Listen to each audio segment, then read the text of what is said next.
The screen, and we can start with the continue with the book Richest Man in Babylon. So let's get started, guys. Extra for travel.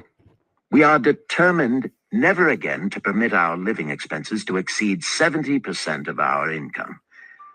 Now you can understand why we would like to extend our personal thanks to that old chap whose plan saved us from our hell on earth. He knew. He had been through it all. He wanted others to benefit from his own bitter experiences. That is why he spent tedious hours carving his message upon the clay. He had a real message for fellow sufferers, a message so important that after 5,000 years, it has risen out of the ruins of Babylon just as true and just as vital as the day it was buried. Yours sincerely, Alfred H. Shrewsbury, Department of Archaeology. Chapter 10. The Luckiest Man in Babylon. At the head of his caravan proudly rode Shahrunada, the merchant prince of Babylon. He liked fine cloth and wore rich and becoming robes. He liked fine animals and sat easily upon his spirited Arabian stallion. To look at him, one would hardly have guessed his advanced years. Certainly, they would not have suspected that he was inwardly troubled. The journey from Damascus is long, and the hardships of the desert many. These he minded not. The Arab tribes are fierce and eager to loot rich caravans. These he feared not, for his many fleet-mounted guards were a safe protection. About the youth at his side, whom he was bringing from Damascus, was he disturbed. This was Hayden Gula, the grandson of his partner of other years, Arid Gula, to whom he felt he owed a debt of gratitude which could never be repaid. He would like to do something for this grandson, but the more he considered this, the more difficult it seemed because of the youth himself. Eyeing the young man's rings and earrings, he thought to himself, "He thinks jewels are for men. Still, he has his grandfather's strong face. But his grandfather wore no such gaudy robes. Yet I sought him to come, hoping I might help him get a start for himself and get away from the wreck his father has made of their inheritance." Hayden Gula broke in upon his thoughts. "Why dost thou work so hard, riding always with thy caravan upon its long journeys? Dost thou never take time to enjoy life?" Shahrunada smiled. "To enjoy life?" he repeated. "What wouldst thou do to enjoy life if thou wert Shahrunada?" "If I had wealth equal to thine, I would live like a prince. Never across the hot desert would I ride. I would spend the shekels as fast as they came to my purse. I would wear the richest of robes and the rarest of jewels. That would be a life to my liking, a life worth living." Both men laughed. "Thy grandfather wore no jewels," Shahrunada spoke before he thought, then continued jokingly, "Wouldst thou leave no time for work?" "Work was made for slaves," Hayden Gula responded. Shahrunada bit his lip but made no reply, riding in silence until the trail led them to the slope. Here he reined his mount and, pointing to the green valley far away, "See, there is the valley. Look far down, and thou canst faintly see the walls of Babylon. The tower is the Temple of Bel. If thine eyes are sharp, thou mayest even see the smoke from the eternal fire upon its crest." "So that is Babylon? Always have I longed to see the wealthiest city in all the world," Hayden Gula commented. "Babylon, where my grandfather started his fortune. Would he was still alive, we would not be so sorely pressed. Why wish his spirit to linger on earth beyond its allotted time? Thou and thy father can well carry on his good work. Alas, of us neither has his gift, Father and myself know not his secret for attracting the golden shekels. Sharunada did not reply, but gave rein to his mount and rode thoughtfully down the trail to the valley. Behind them followed the caravan in a cloud of reddish dust. Some time later, they reached the King's Highway and turned south through the irrigated farms. 3 old men plowing a field caught Sharunada's attention. They seemed strangely familiar. How ridiculous. One does not pass a field after 40 years and find the same men plowing there. Yet something within him said they were the same. One, with an uncertain grip, held the plow. The others laboriously plodded beside the oxen, ineffectually beating them with their barrel staves to keep them pulling. 40 years ago, he had envied these men. How gladly he would have exchanged places. But what a difference now. With pride, he looked back at his trailing caravan, well-chosen camels and donkeys loaded high with valuable goods from Damascus. All this was but one of his possessions. He pointed to the plowers, saying, "Still plowing the same field where they were 40 years ago. They look it, but why thinkest thou they are the same?" "I saw them there," Sharunada replied. Recollections were racing rapidly through his mind. Why could he not bury the past and live in the present? Then he saw, as in a picture, the smiling face of Arid Gula. The barrier between himself and the cynical youth beside him dissolved. But how could he help such a superior youth with his spendthrift ideas and bejeweled hands? Work he could offer in plenty to willing workers, but not for men who considered themselves too good for work. Yet he owed it to Arid Gula to do something, not a half-hearted attempt. He and Arid Gula had never done things that way. They were not that sort of men. A plan came almost in a flash. There were objections. He must consider his own family and his own standing. It would be cruel. It would hurt. Being a man of quick decisions, he waived objections and decided to act. "Wouldst thou be interested in hearing how thy worthy grandfather and myself joined in the partnership which proved so profitable?" he questioned. "Why not just tell me how thou madest the golden shekels? That is all I need to know," the young man parried. Sharunada ignored the reply and continued. "We start with those men plowing. I was no older than thou. As the column of men in which I marched approached, good old Megiddo, the farmer, scoffed at the slipshod way in which they plowed. Megiddo was chained next to me. 'Look at the lazy fellows,' he protested. 'The plow holder makes no effort to plow deep, nor do the beaters keep the oxen in the furrow. How can they expect to raise a good crop with poor plowing?'" "Didst thou say Megiddo was chained to thee?" Hayden Gula asked in surprise. "Yes, with bronze collars about our necks and a length of heavy chain between us. Next to him was Zabado, the sheep thief. I had known him in Harun.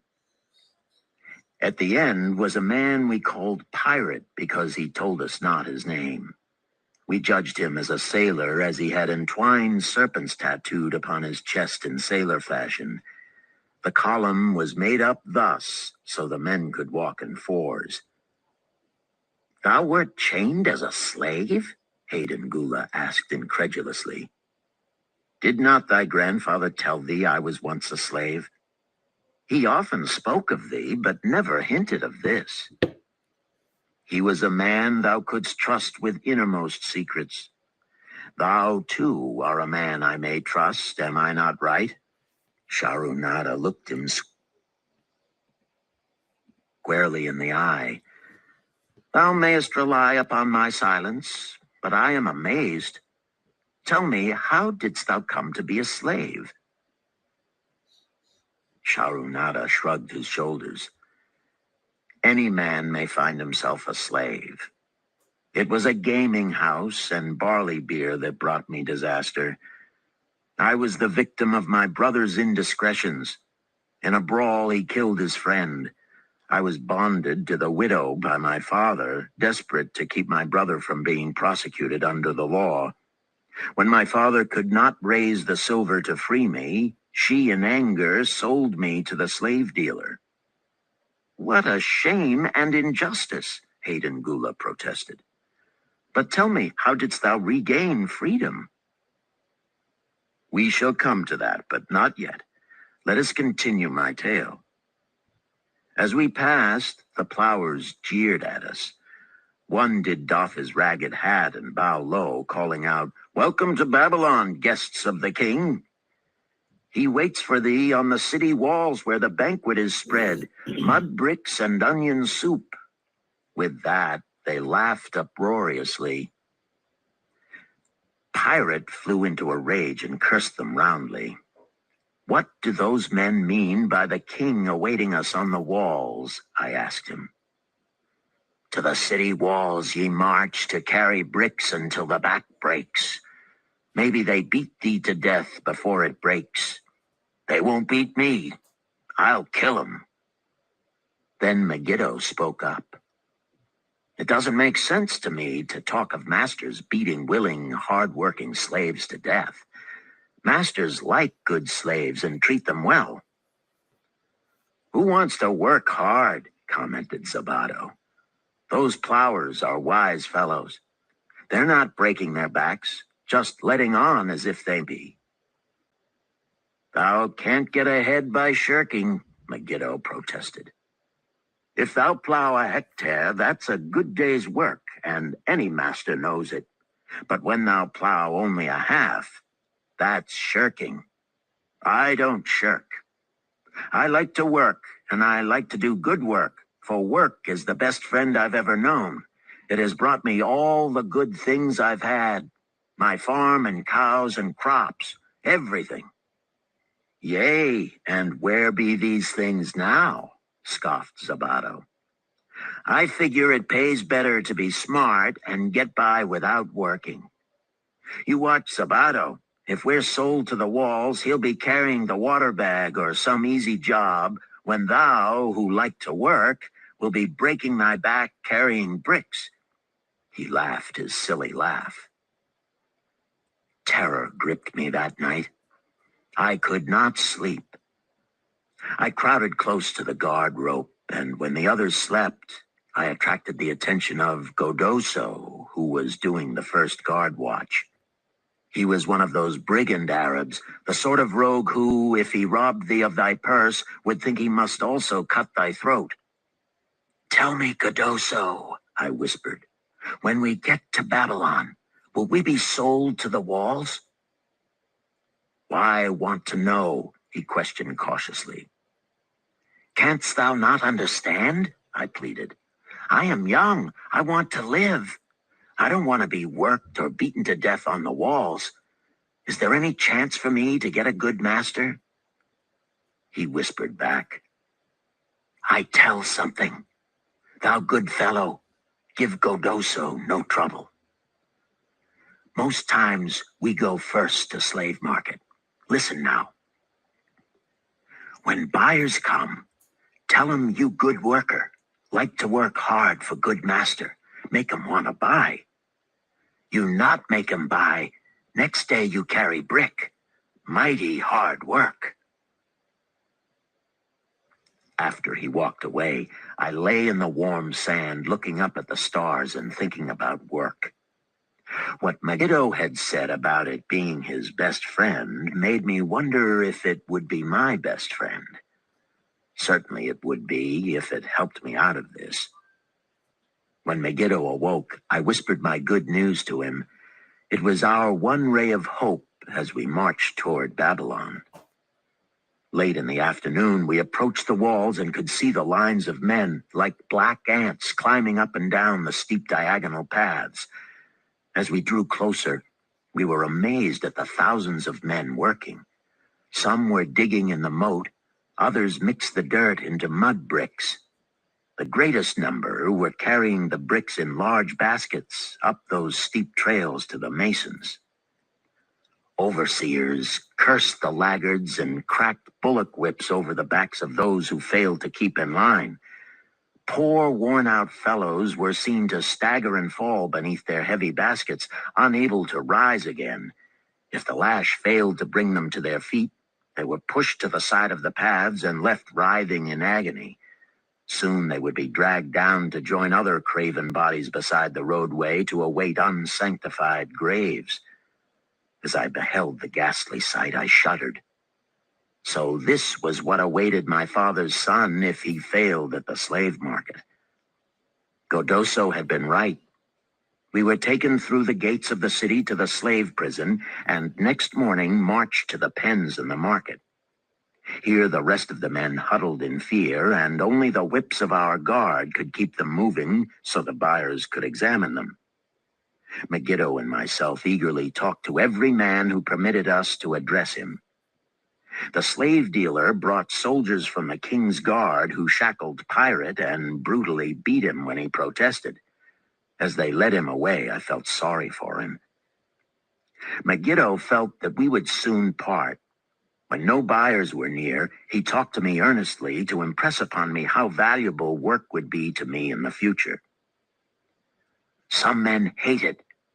They make it their enemy. Better to treat it like a friend. Make thyself like it. Don't mind because it is hard.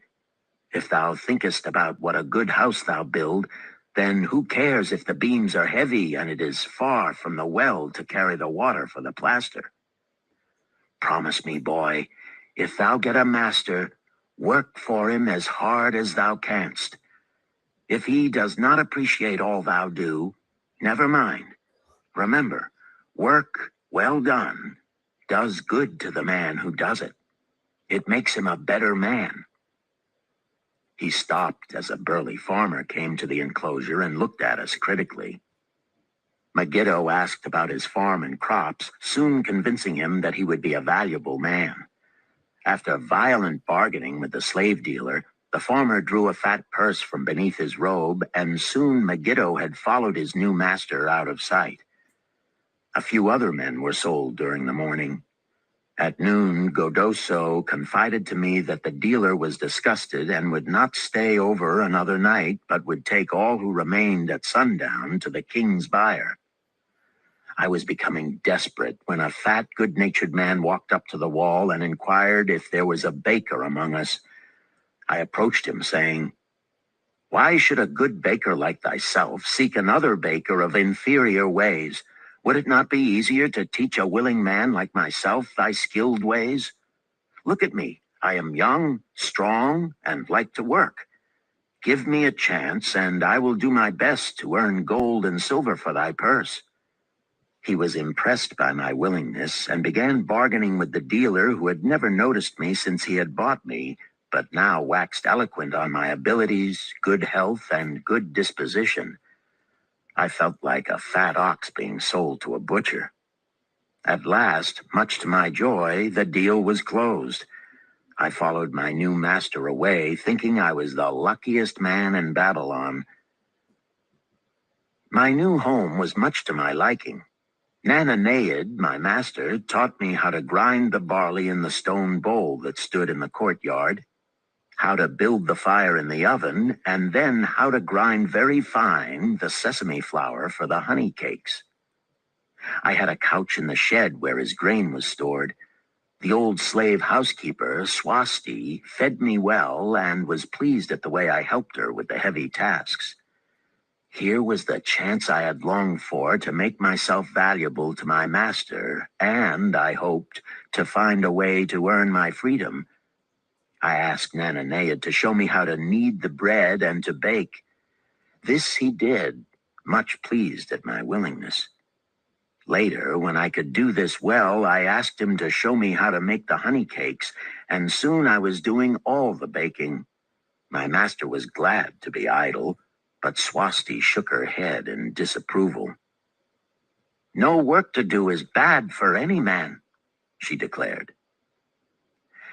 I felt it was time for me to think of a way by which I might start to earn coins to buy my freedom.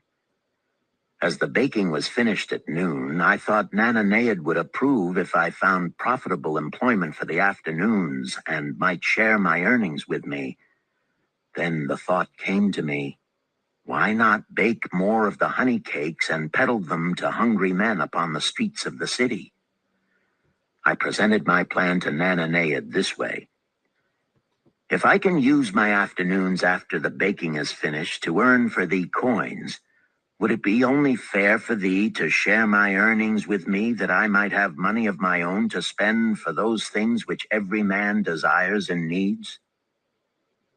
Fair enough, he admitted.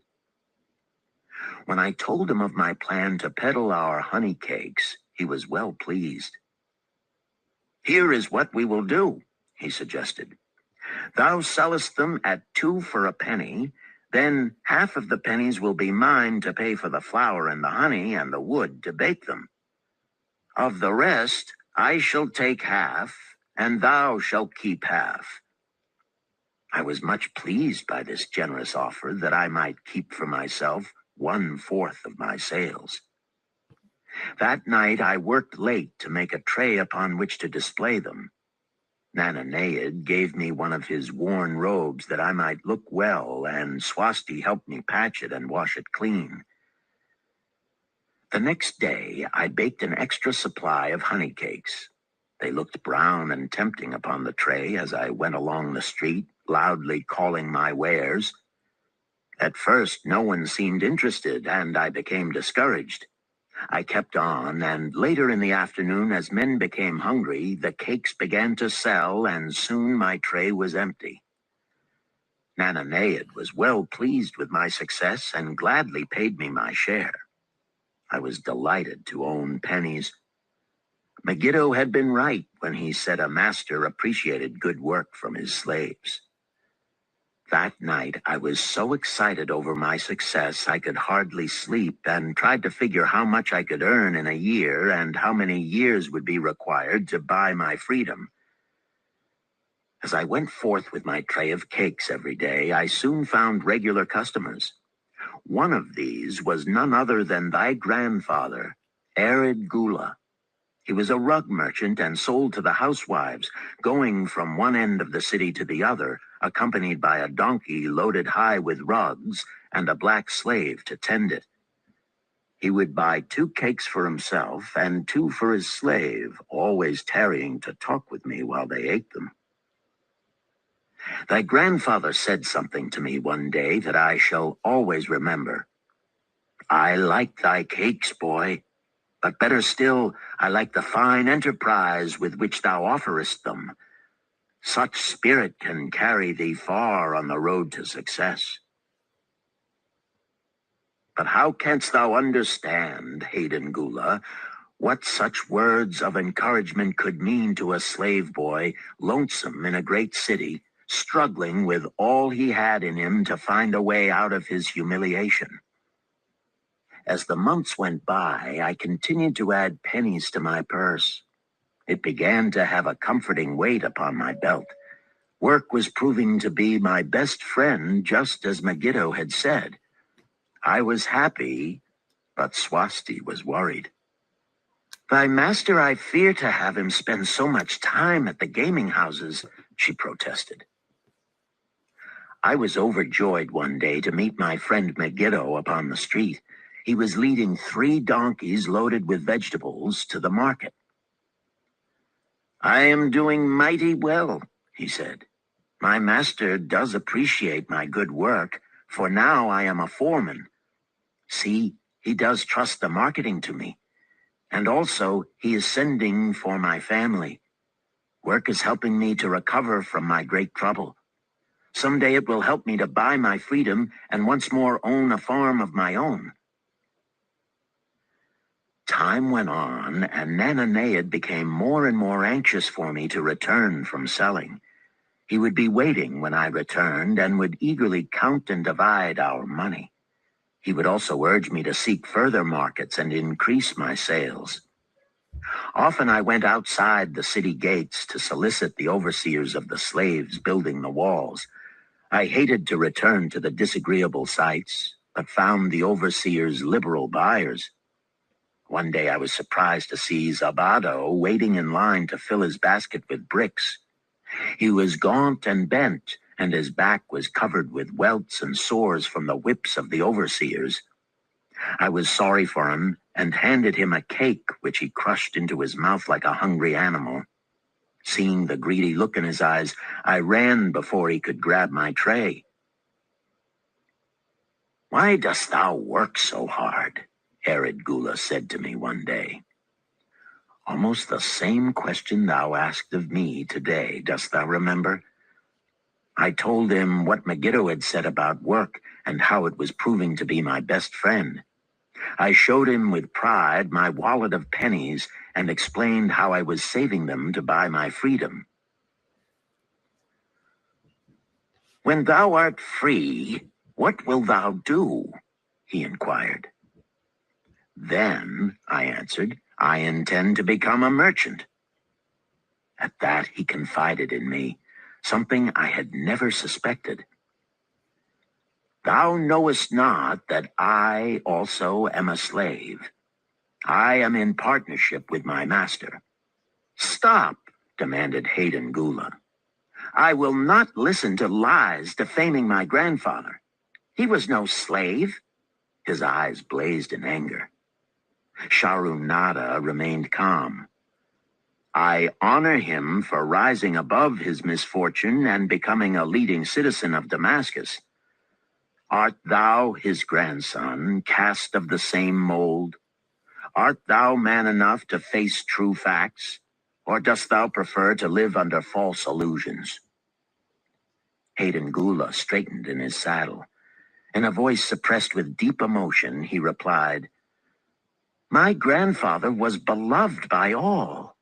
Countless were his good deeds.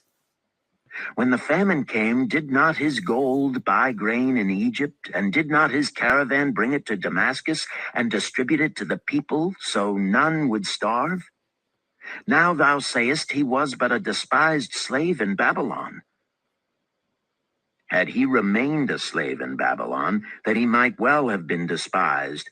But when, through his own efforts, he became a great man in Damascus, the gods indeed condoned his misfortunes and honored him with their respect."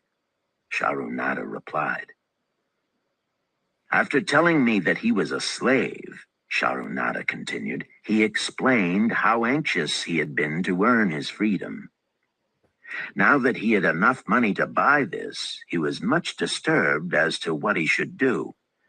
He was no longer making good sales and feared to leave the support of his master." I protested his indecision.